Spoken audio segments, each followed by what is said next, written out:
Okay my dear students, ಈಗ already ನಾವು Wurtz ರಿಯಾಕ್ಷನ್ನ ಡಿಸ್ಕಸ್ ಮಾಡಿದ್ದೀವಿ. ವುಡ್ಸ್ ರಿಯಾಕ್ಷನ್ ಅಷ್ಟೇ ಇನ್ನೊಂದು ಮೋಸ್ಟ್ ಇಂಪಾರ್ಟೆಂಟ್ ರಿಯಾಕ್ಷನ್ ಯಾವುದು ಅಂದರೆ Fittig reaction. Okay, so Wurtz reaction ಅಲ್ಲಿ ನಾವು haloalkane with sodium metal ಮಾಡ್ತೀವಿ. ಫಿಟಿಕ್ ರಿಯಾಕ್ಷನಲ್ಲಿ haloarenes with sodium metal react ಮಾಡಿಸ್ತೀವಿ. ಅಪಾರ್ಟ್ ಫ್ರಮ್ ದಟ್ ಎರಡರದು ರಿಯಾಕ್ಟಿವಿಟಿ ಸೇಮ್ ಇರುತ್ತೆ. ಓಕೆ, ಇದು ಕೂಡ 2 ಮಾರ್ಕ್ಸಿಗೆ ಮೋಸ್ಟ್ ಇಂಪಾರ್ಟೆಂಟ್ ಕ್ವೆಶನ್. ಸೊ ಏನಪ್ಪ ಇದು ಫಿಟಿಕ್ ರಿಯಾಕ್ಷನ್ ಅಂತ ಅಂದರೆ, ಇಲ್ಲಿ ನೀವು ಹ್ಯಾಲೋ ಆಲ್ಕೇನ್ ತಗೊಳ್ಳಲ್ಲ, ಹ್ಯಾಲೋ ಅರೀನ್ ತಗೊಳ್ತೀರಾ. 2 moles of haloarene. Okay, so 2 moles of haloarene ತಗೊಳ್ತಿದ್ದೀರಾ ಅಂದರೆ benzene ring along with halogen. ಇದನ್ನೇ ನಾವೇನಂತ ಹೇಳ್ತೀವಿ? ಹ್ಯಾಲೋ ಅರೀನ್ ಅಂತ ಹೇಳ್ತೀವಿ. So when this 2 moles of haloarenes react with sodium metal in presence of dry ether. Okay, so ಇಲ್ಲೂ ಕೂಡ ನಾವು ಡ್ರೈ ಈಥರ್ ಸಾಲ್ವೆಂಟ್ನೇ ಯೂಸ್ ಮಾಡ್ತೀವಿ. ಸೊ ಡ್ರೈ ಈಥರ್ ಪ್ರೆಸೆನ್ಸಲ್ಲಿ ಹ್ಯಾಲೋ ಅರೀನ್ ಮತ್ತು ಸೋಡಿಯಂ ಮೆಟಲ್ನ ರಿಯಾಕ್ಟ್ ಮಾಡಿಸಿದ್ರೆ ಇಲ್ಲಿ ಏನಾಗುತ್ತೆ, ನಿಮಗೆ benzene ring and that halogen bond break ಆಗುತ್ತೆ. ಓಕೆ, ಸೊ ಈ ಹ್ಯಾಲೋಜನ್ ಏನಾಗುತ್ತೆ, ಆ್ಯಸ್ ಆಫ್ ವುಡ್ಸ್ ರಿಯಾಕ್ಷನ್ ಇಲ್ಲೂ ಕೂಡ ಸೋಡಿಯಂ ಕಡೆಗೆ ಹ್ಯಾಲೋಜನ್ ಮೂವ್ ಆಗುತ್ತೆ. ಯಾಕೆ ಅಂದರೆ ಸೋಡಿಯಂಗೆ ಪಾಸಿಟಿವ್ ಚಾರ್ಜ್ ಇದೆ, ಹ್ಯಾಲೋಜನ್ಗೆ ನೆಗೆಟಿವ್ ಚಾರ್ಜ್ ಇದೆ. So thereby it will form 2NaX, that is nothing but 2 moles of sodium halide. ಹಾಗಾದರೆ ಮೇನ್ ಪ್ರಾಡಕ್ಟ್ ಏನು ಬಂತು?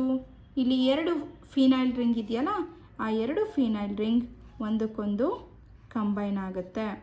ಅಲ್ಲಿ ಹೇಗೆ ನಿಮಗೆ 2 R ಗ್ರೂಪು ಅನ್ನಂದರೆ ಆಲ್ಕೈಲ್ ಗ್ರೂಪು ಒಂದಕ್ಕೊಂದು ಕಂಬೈನ್ ಆಯಿತು, ಇಲ್ಲಿ ಅರೈಲ್ ಗ್ರೂಪು ಒಂದಕ್ಕೊಂದು ಕಂಬೈನ್ ಆಗಿ ನಿಮಗೆ ಡೈಫಿನೈಲ್ ಅಂತ ಪ್ರಾಡಕ್ಟ್ ಸಿಗುತ್ತೆ.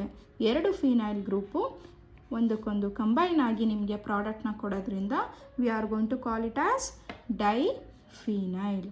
Okay, so 2 moles of haloarene reacts with 2 moles of sodium metal in presence of dry ether gives diphenyl as a compound. This is nothing but Fittig reaction. Okay, so example ಬರೀರಿ. Example ಇನ್ನೇನೂ ಇಲ್ಲ, ಯಾವುದಾದ್ರು ಒಂದು ಹ್ಯಾಲೋಜನ್ನ example ಆಗಿ ತಗೊಳ್ಳಿ. Instead of X you people can write it as chlorine, bromine, iodine, ಯಾವುದಾದ್ರು ಒಂದು ಹ್ಯಾಲೋಜನ್ನ ತಗೊಳ್ಳೋದು. ಓಕೆನಾ? ಸೊ ಹ್ಯಾಲೋಜನ್ನ ತಗೊಳ್ಳೋದಾದರೆ ಏನು ಮಾಡಬೇಕು? ಎಕ್ಸಾಂಪಲ್ ಬರೆದ್ಬಿಡುವ. ಸೊ 2 moles ಆಫ್, ನಾನು ಕ್ಲೋರಿನ್ ತಗೊಳ್ತೀನಿ. So 2 moles of chlorobenzene reacts with 2 moles of sodium metal. ಓಕೆನಾ? ಇಲ್ಲೂ ಕೂಡ ಡ್ರೈ ಈಥರ್ ಪ್ರೆಸೆನ್ಸಲ್ಲೇ ರಿಯಾಕ್ಷನ್ ಆಗುತ್ತೆ. ಓಕೆ, ಸೊ ಇಲ್ಲೇನಾಗುತ್ತೆ, ಈ ಬೆನ್ಸಿನ್ಗೂ ಕ್ಲೋರಿನ್ಗೂ ಒಂದು ಬಾಂಡ್ ಇರುತ್ತಲ್ಲ, that bond will break down and the Cl will go towards sodium. ಯಾಕೆ? ಕ್ಲೋರಿನ್ ಅಥವಾ Clಗೆ ನಿಮಗೆ ನೆಗೆಟಿವ್ ಚಾರ್ಜ್ ಇರುತ್ತೆ, ಸೋಡಿಯಂಗೆ ಪಾಸಿಟಿವ್ ಚಾರ್ಜ್ ಇರುತ್ತೆ. So thereby it will form 2 moles of NaCl. ಹಾಗಾದರೆ ಇಲ್ಲೇನು ಪ್ರಾಡಕ್ಟ್ ಬಂತು? Main product same. ಇಲ್ಲಿ ನಾವು ಬರೆದ್ವಲ್ಲ ಡೈಫಿನೈಲ್ ಕಾಂಪೌಂಡ್, ಅದೇ ಥರನೇ ಇಲ್ಲೂ ಅಷ್ಟೇ 2 ಫಿನೈಲ್ ರಿಂಗು ಒಂದಕ್ಕೊಂದು ಕಂಬೈನ್ ಆಗಿ ನಿಮಗೆ ಡೈಫಿನೈಲ್ ಕಾಂಪೌಂಡ್ ಬರುತ್ತೆ. Okay, so this is nothing but diphenyl. Okay, ನಾವಿಲ್ಲಿ ಏನು ತಗೊಂಡಿದ್ದೀವಿ? ಕ್ಲೋರೋಬೆನ್ಸಿನ್. ಓಕೆ, ಸೊ ಸೆಂಟೆನ್ಸ್ ಏನು ಬರೀತೀರಾ? ನಾನು ಆಗಲೇ ಹೇಳ್ಕೊಟ್ಟಿದ್ದೀನಿ. ಸೆಂಟೆನ್ಸ್ ಬರೆಯೋದು ತುಂಬ ಈಸಿ. ರಿಯಾಕ್ಷನ್ನ ಫಸ್ಟ್ ಬರೆದು ರಿಯಾಕ್ಷನಲ್ಲಿ ಏನಿದೆಯೋ ಅದನ್ನೇ ನೀವು ಸೆಂಟೆನ್ಸಲ್ಲಿ ಎಕ್ಸ್ಪ್ಲೈನ್ ಮಾಡಿದ್ರೆ ಮುಗ್ದೋಯ್ತು. ಫಸ್ಟೇ ಸೆಂಟೆನ್ಸ್ ಬರಿಬೇಕು ಅಂತ ಯಾವುದೇ ರೀತಿ ರೂಲ್ಸ್ ಇಲ್ಲ. ಸೊ ರಿಯಾಕ್ಷನಲ್ಲಿ ಏನಿದೆ? ಕ್ಲೋರೋಬೆನ್ಸಿನ್ನ ಸೋಡಿಯಂ ಮೆಟಲ್ ಜೊತೆ ರಿಯಾಕ್ಟ್ ಮಾಡಿಸ್ತೀರಾ.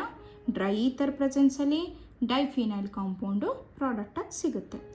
ಅದನ್ನು ಹೇಗೆ ಬರೆಯೋದು ಸೆಂಟೆನ್ಸಲ್ಲಿ?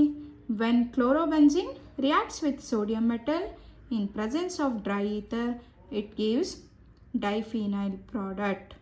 Okay, this is nothing but Fittig reaction. Again, it is most important question for 2 marks. Okay.